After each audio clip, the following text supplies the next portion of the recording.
Mga paraan o teknik para dumami ang breast milk supply ni Mami. Hi! Nurse Yeza here, ang inyong nurse na gabay sa inyong pagbubuntis at pag-aalaga kay baby. Isa din po ba kayo mga sisi sa mga mommies na namumblema dahil gustuhin mo man ang magpa-breastfeeding kay baby pero feeling mo wala or kulang ang gatas na lumalabas sa'yo? Nako sisi, hindi ka nag-iisa dahil marami pa din sa mga bagong panganak ngayon ang nararanasan yan. 9 months na si Baby Yona. Pero tuloy-tuloy pa rin ang breastfeeding journey namin. Sinisikap ko talagang may pagpatuloy ito hanggat kaya ko. Tulad nyo, may mga times din na feeling ko humina ang supply ko ng milk habang lumalaki si Baby Yona. Pero hindi po agad-agad ako sumusuko dahil alam kong sobrang napaka-importante nito para kay baby. By the way mga sisi, ano nga ba ang mga sinyales na gutom na si baby? Ayon po sa CDC or Centers for Disease Control and Prevention, ang mga sumusunod na sinyales ang magsasabi sa inyo na gutom na si baby. Your 0 to 5 months old baby may be hungry if he or she, una, puts hands to the mouth. Pangalawa, turns his head towards your breast or bottle. Pangatlo, smacks or licks lips. Pang-apat, has clenched hands. Your 6 to 23 months old baby may be hungry if he or she, una,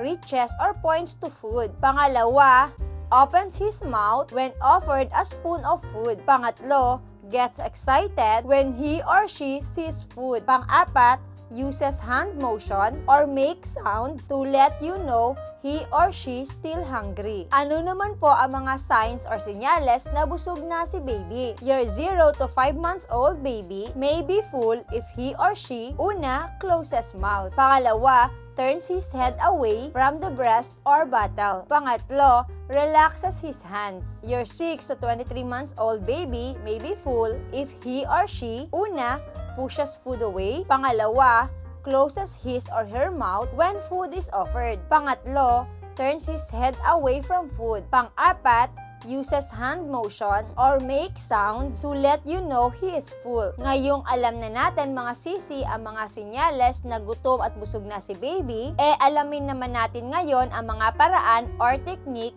para mapadami ang milk supply ni Mami. Mga paraan para mapadami ang breast milk supply ni Mami. Una ay magpadede ng madalas. Ang pagpapadede ng mas madalas ay nagpapalabas ng hormones na nagpapalakas ng inyong breast milk production. Kaya't mas maganda talaga na madalas mong padedehin si baby. Kung may mga times man mga sisi na ayaw dumede ni baby, wag po kayo agad sumuko at ipatry nyo pa din siyang ipadede. Pangalawa, mag-pump sa pagitan ng mga feedings. Ang pagpapump ng gata sa pagitan ng mga feedings ay nakakatulong upang mapalakas ang inyong breast milk supply. Pangatlo, magpadede mula sa parehong suso. Ipaubos mo muna ang gatas mula sa iyong kabilang suso bago mo i-offer ang iyong next na suso. Ang pagpapadede mula sa parehong suso ay nagpapalakas ng inyong supply. Pang-apat, kumain ng tamang pagkain. Ang pagkain ay may malaking epekto sa inyong breast milk, kaya't kumain ng mga pagkain mayaman sa nutrients, gaya ng malunggay at iba pang gulay. Well, for me mga sisi, simula po na magpa-breastfeeding ako,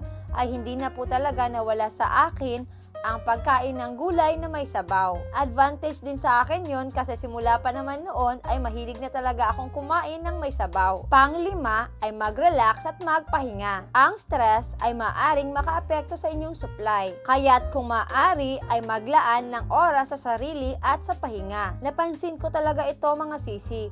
Kasi kapag kulang ako sa tulog or puyat ako, napapansin kong parang hindi satisfy si Baby Yona sa milk na nakukuha niya. Pero kapag sapat ang pahinga ko at nakatulog ako ng maayos, nakikita kong parang satisfied siya at hindi siya irritable habang dumidede siya. Pang-anim, uminom ng sapat na tubig. Ang pag-inom ng sapat na tubig ay nakakatulong sa inyong hydration at pagpapalakas ng inyong supply. Mahalaga po talagang hydrated tayong mga breastfeeding moms. Share ko lang din mga sisi, ayan yung routine ko before po ako magpadede kay Baby Yona, ay umiinom po muna ako ng tubig. By the way mga sisi, mahalaga din po ang tamang pagpili ninyo ng breast pump. Piliin nyo po yung convenient para sa inyong gamitin at maganda ang quality. By the way, ang gamit-gamit ko palang breast pump ay yung 2-way electric breast pump ng Yubo. Tandaan din po mga sisi na ang bawat ina ay iba't iba ang supply ng gatas. Kaya't huwag kang mag-alala kung minsan ay mukhang kulang ang iyong supply. Magpatuloy lamang sa pagpapadede mga sisi